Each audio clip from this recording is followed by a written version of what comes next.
अपनी जान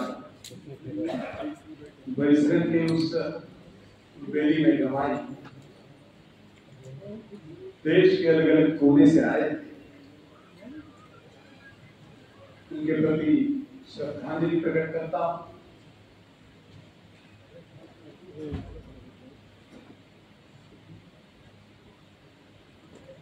आज मैं यहाँ पे बोलने के लिए खड़ा हुआ, मेरा मन बहुत ही विचलित है। मेरी आवाज एक असहनीय पीड़ा के बोझ में लड़खड़ाती है, जो हमने पहलगाम के बरिसगंज में महसूस की है। जम्मू कश्मीर जो धरती का स्वर्ग माना जाता है, जहां पे लोग जिंदगी का बेहतरीन पल बिताने के लिए आते हैं, जहां पे नए नवेले जोड़े अपनी बेहतरीन जिंदगी की शुरुआत करने के लिए आते हैं, जहां पे लोग अपनी परेशानियां दूर करने के लिए इन वादियों में कुछ पल बिताने के लिए आते हैं। वहां पे इस प्रकार की घटना, इस प्रकार का इंसिडेंट,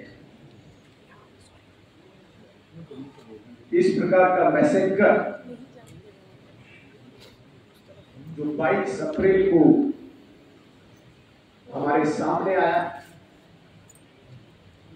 इससे पूरी ह्यूमैनिटी को, पूरी मानवता को झकझोर करके रख दिया। मुझे लगता है कि पूरा देश इस वक्त एक सदमे में, शौक में, पीड़ा में। हम तो जम्मू कश्मीर के लोग हैं, हमारा तो स्वाभाविक है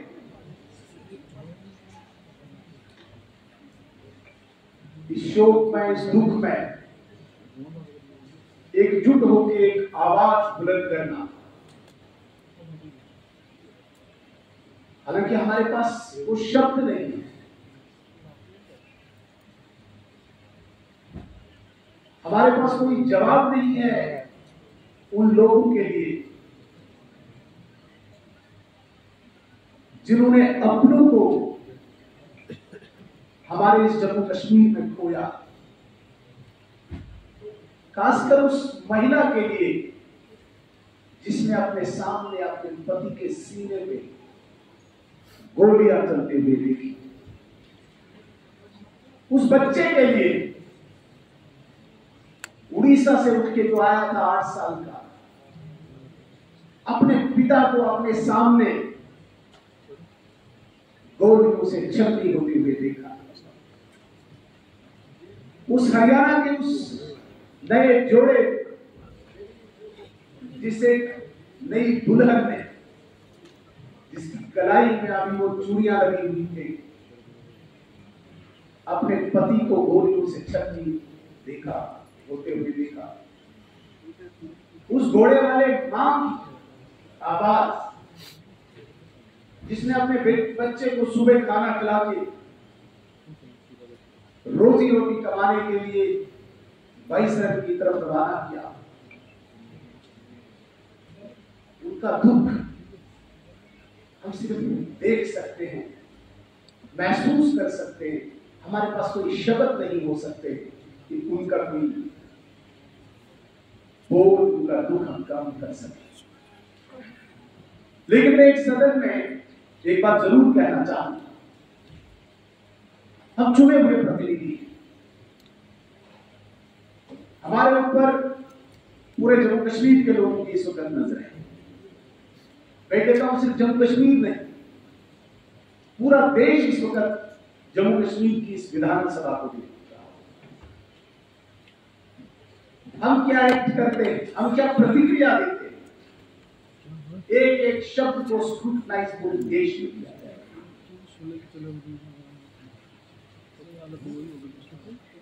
हम इस वक्त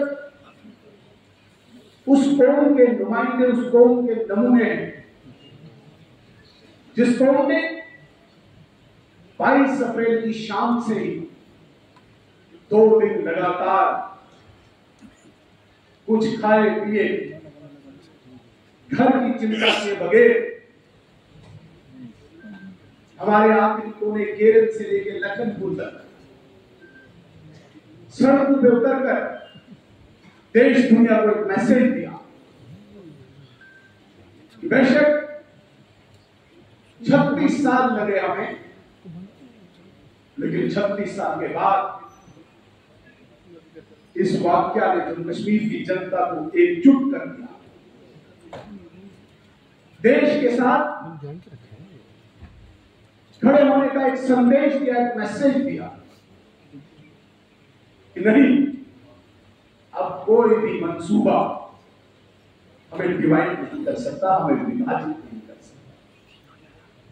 हम उसको उनके नुमाइंदे,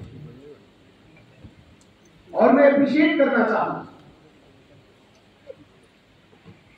ऑनरेबल स्पीकर साहब को भी कि जिस प्रकार से ऑनरेबल सीएम साहब ने आज पार्टी मीटिंग बुला के सभी पार्टीज के नुमाइंदों को एक सूत्र में पिरोकर भारत सरकार को, भारतीयों को एक संदेश दिया कि जम्मू कश्मीर में हम एकजुट हैं, आपके साथ खड़े हैं। तुरंत उसी राह पर ऑनरेबल स्पीकर साहब ने आज इस विशेष सत्र को बुलाकर इस हाउस से, इस सदन से भी उसी मैसेज को दोहरा के एक संदेश, एक मैसेज, एक संकेत दिया। ये सदन भी इस वक्त गमजदा भी है और भारत के साथ खड़ा। हालांकि इसमें कोई शक नहीं, बहुत सारे लोगों को एप्रीहेंशन भी थी, काफी लोग इंतजार में थे कि काश कोई शब्द निकले जिस शब्द को उछाल कर राजनीति शुरू हो जाए। लेकिन मैं अप्रिशिएट करूंगा सबको, सब पार्टीज को आपने मौका दिया, लेकिन बड़े ही संयमित और देवीपूर्ण तरीके से सबने एक आवाज में कहा कि इस वक्त हम एकजुट। राजनीति करने के मौके हमारे हजारों आए थे, इसमें कोई शक नहीं।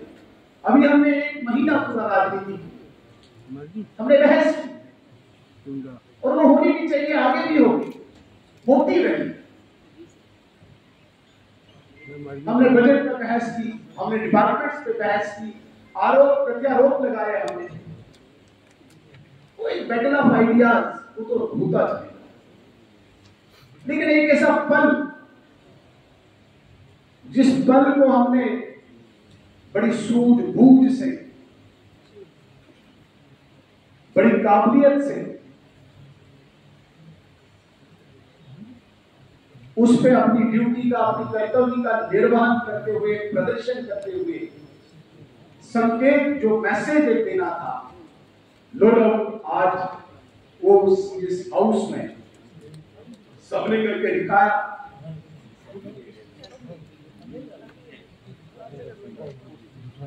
बहुत बार मैंने देखा है, खासकर मेरी उम्र के लोगों ने, तो मुझे लगता है कि पूरी जिंदगी जब हमने इस जवानी की दहलीज पे कदम रखा है, तब से आतंकवाद को बड़ी नजदीक से देखा है, इसमें कोई शक नहीं। और मैं भी उस क्षेत्र से आता हूं जब हमने आतंकवाद की बर्बरता को देखा। मैं एक मिसाल भी यहां पे देना चाहूंगा। 1993 में भी किश्तवाड़ से एक बस जम्मू के लिए जा रही थी, 14 अगस्त का वाकया था। एक जगह आतंकियों ने उस बस को रोक के नाम और धर्म पूछ के अलग अलग किया और 16 लोगों को वहां पे उन्होंने कुर्बान कर दिया। शहीद धर्म नाम कई ऐसे वाक्य हमारे सामने हैं। एक हमारा अपना साथी है, आज भी मेरे साथ ही चलता है, जय सिंह उस लड़के का नाम है। धार पे गया हुआ था भेड़ बकरी के साथ, अपनी मां के साथ। उसकी मां का सतन काट के उस जय सिंह के मुंह पर घुसा। ये हमारी आंखों ने देखा। एक और लड़का राकेश कुमार धार पे ही था, उसके भाई का कलेजा निकाल के बिल्कुल ओपन किया था, उसके भाई ने पूछा था। वो फोटोग्राफ्स स्वर्गीय अटल बिहारी वाजपेयी जी जब भारत को रिप्रेजेंट करने के लिए, हालांकि उस वक्त भारतीय जनता पार्टी अपोजिशन में थी, विपक्ष में थी, लेकिन तत्कालीन तब के प्रधानमंत्री स्वर्गीय नरसिम्हा राव जी ने भारत को रिप्रेजेंट करने के लिए स्वर्गीय अटल बिहारी वाजपेयी जी को जेनेवा भेजा। और मुझे आज भी याद है वो फोटोग्राफ। अटल बिहारी वाजपेयी जी ने उस वर्ल्ड कॉन्फ्रेंस जो हुई थी, सब प्रतिनिधि उस कॉन्फ्रेंस में थे। वो जय सिंह की मां का चित्र और उस राकेश कुमार के भाई का चित्र स्वर्गीय अटल बिहारी वाजपेयी जी ने जेनेवा में दिखाया। ऐसे बर्बर, ऐसे निर्मम चित्र देखकर भी हम इकट्ठे नहीं हो पाए थे। लेकिन आज जिस प्रकार से 26 लाशें हमारे जम्मू कश्मीर को लोगों को अक्रॉस रिलीजियस लाइन, एक मिनट में किसी ने आह्वान नहीं किया, बगैर किसी के पहल किए किस तरीके से इकट्ठे होकर एक आवाज बने, आप इस पर किसी की नजर नहीं। और खासकर ये सबसे बड़ी जिम्मेदारी हम 90 लोगों की है।